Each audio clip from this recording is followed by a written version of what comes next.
How do you start a review for this movie? I legitimately do not know. So I watched Resident Evil Apocalypse, the second movie of the Resident Evil movie franchise. And I'm genuinely confused even more than I was in the first movie. I was wondering when this took place, or if it connected to the games, or if it was like a side project, like a thing that they would call it Resident Evil. They use the ideas for Resident Evil. They use the prevailing like themes and setting of Resident Evil, but throw their own spin on it, right? Like this cool new thing, and add to the Resident Evil lore. And then this movie starts off with Jill Valentine. Jill fucking Valentine. I was confused because it's like, okay, but Alice was in the last movie, and they've already shown kind of Alice. Like they showed a little bit of like her in the facility. I don't know what the fuck that was. That wasn't the Hive or the Nest. Was it Nest? I don't know. It wasn't either of those.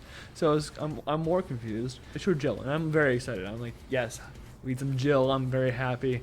And they show some Alice. I'm like, okay. Now I'm going to be more confused because you have two leading women in this movie. And this is 2004. They're not progressive enough to make two leading women. And then they keep showing like bits and pieces around Raccoon City, which I really do appreciate, like the building up the setting of Raccoon City more than just RPD and the Nest area. I know that Resident Evil 3 shows up more of Raccoon City, but like not fully. Doesn't give us like the full in-depth like perception of where people are, what's happening all around Raccoon City. That's not just where we're at. And I really do appreciate that in this movie. Throughout this process, they show us Carlos. I'm like, oh, we're getting a Resident Evil 3 adaptation. It's awesome. No, the fuck we're not. Even though Nemesis is in this, which he kind of looks dope, kind of doesn't. It's this movie is so fucking weird. It doesn't know what it wants to be. I swear. This is what like. I think there's three types of bad movies. There's movies that bore, movies that don't know what they are, and movies that try too much. I think this movie's trying too much and not knowing what the fuck it is. Because honestly, this movie could have gone two separate ways. It could have been a straight up adaptation of Resident Evil 3, perfectly fine, no problem there. Or it could have been a continuation of Alice's story from Resident Evil 1 from 2002. Perfectly fine, both like versions of that going. I really did not care. But they decided to put both of those together. Yeah. They decided to smush those two together. When it comes to adaptations, I'm not picky when it comes to like one-for-one adaptations or being precise. But they tried to adapt Resident Evil 3 at the same time as making a new story. And I don't like that. Because if you're just going to... Because you're not committing to either idea. And it ends up ruining characters. Carlos isn't a character in this. I swear to God, that I know he's like the male lead in this movie. Genuinely, could have been replaced with anyone else. Could have. Like, no impact. They say his name, they show his name more than they say his name, and he has no impact. No story beat, no arc, nothing. Zip. And we have Jill Valentine, who takes a fucking backseat to Alice.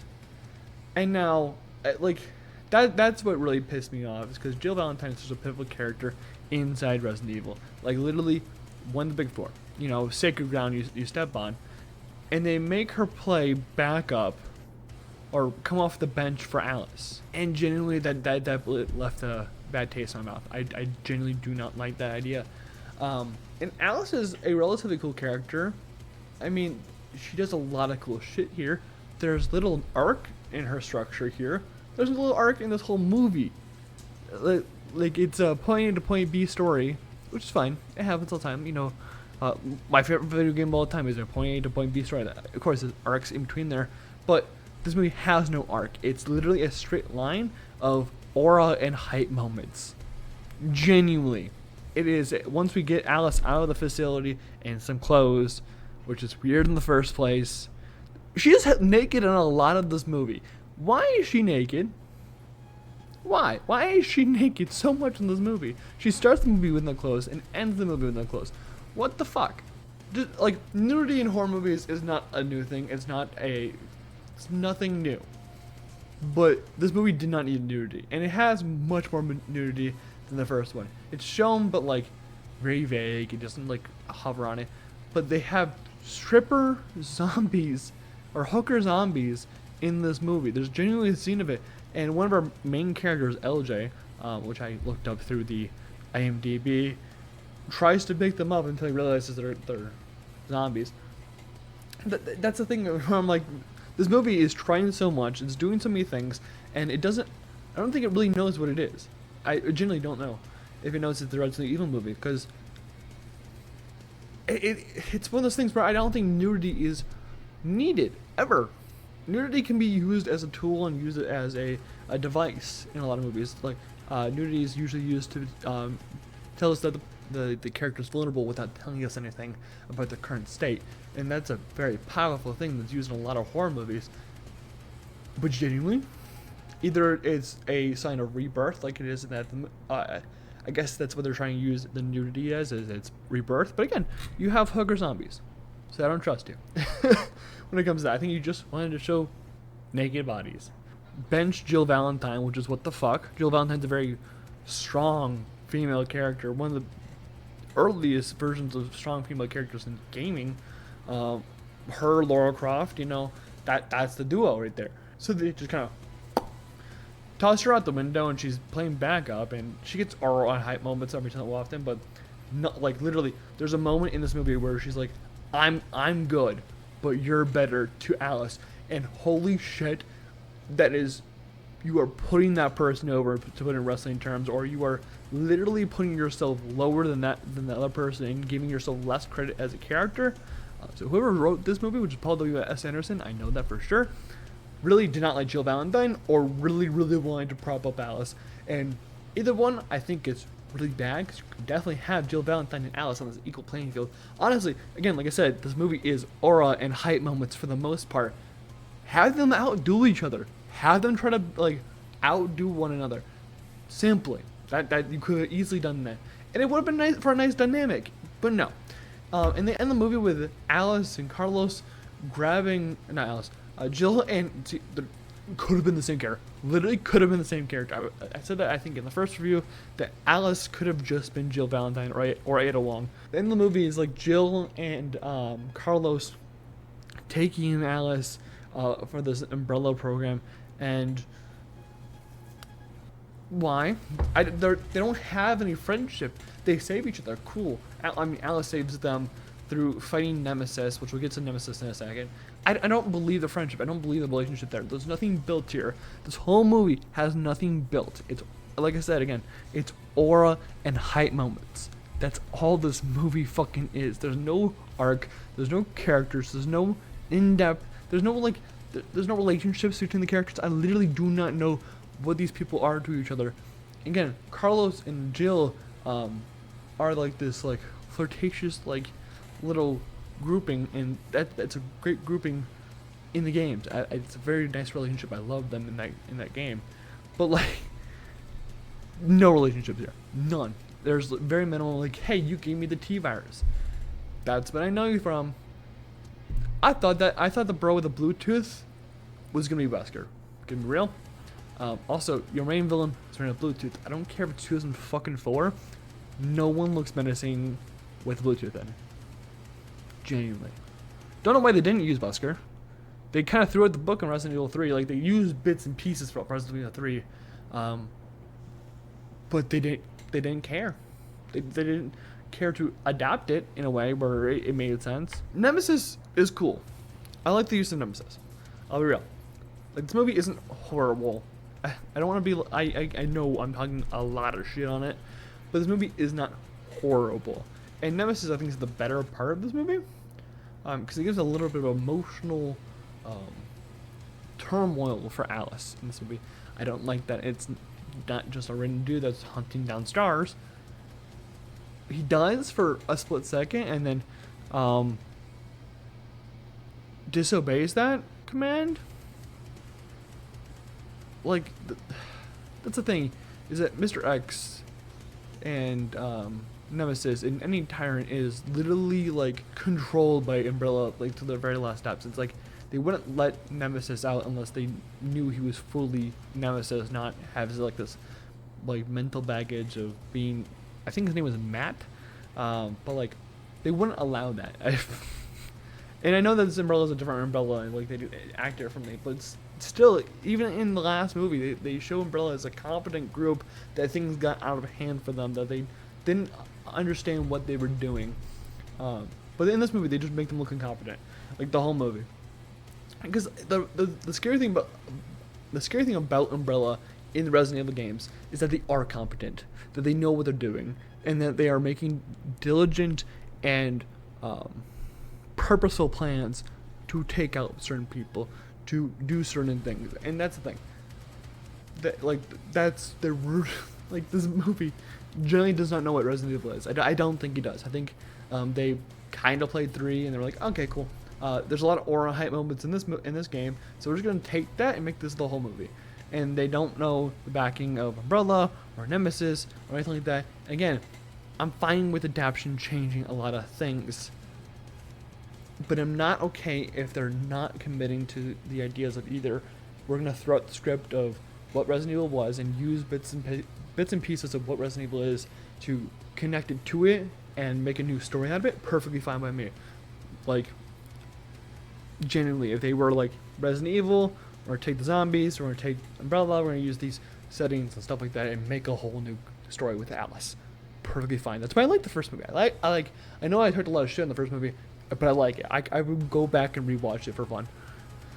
In this movie, they're like half adaptation, half new story, and now it's ruining things. It's hurting the overall story, and it doesn't make it better in any way. If you're gonna make changes, make the story better, and it doesn't do that in any way. And it hurts characters, and it hurts everything. It hurts the whole movie by trying to mesh 2 stories together and not doing either of them well.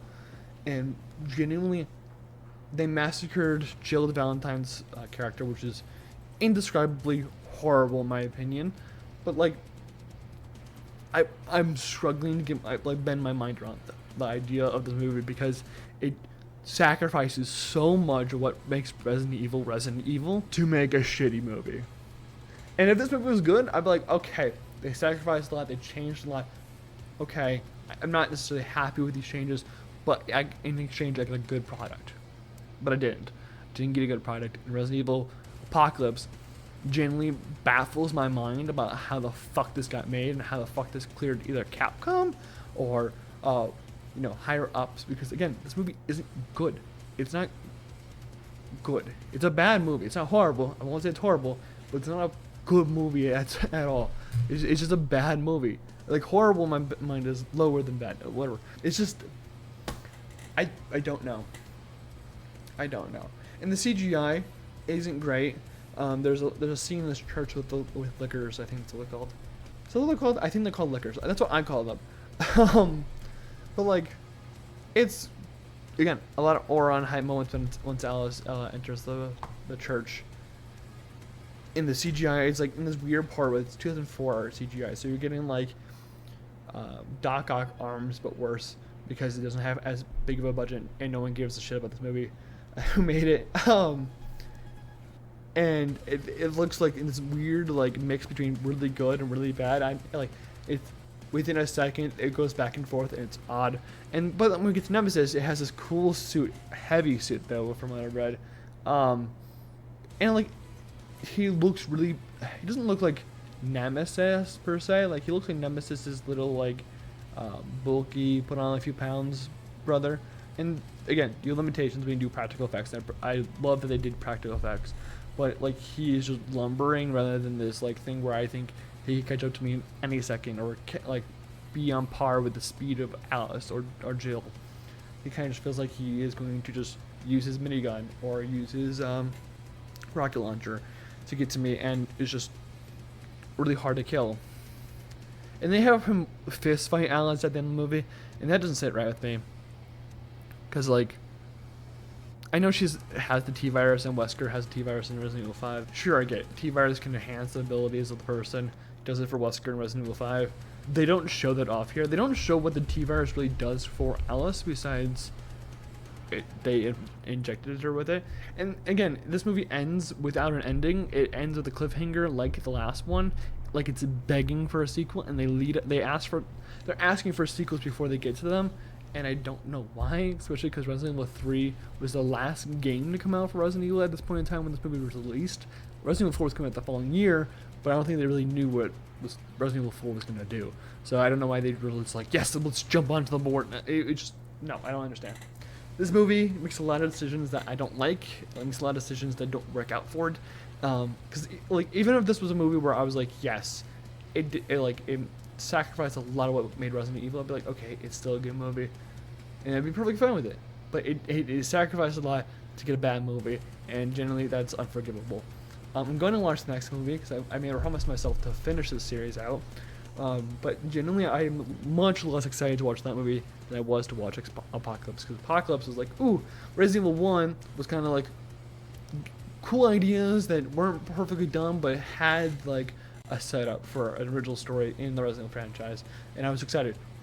And they didn't really do that for what the fuck reason, I don't know. But yeah, this movie's not good.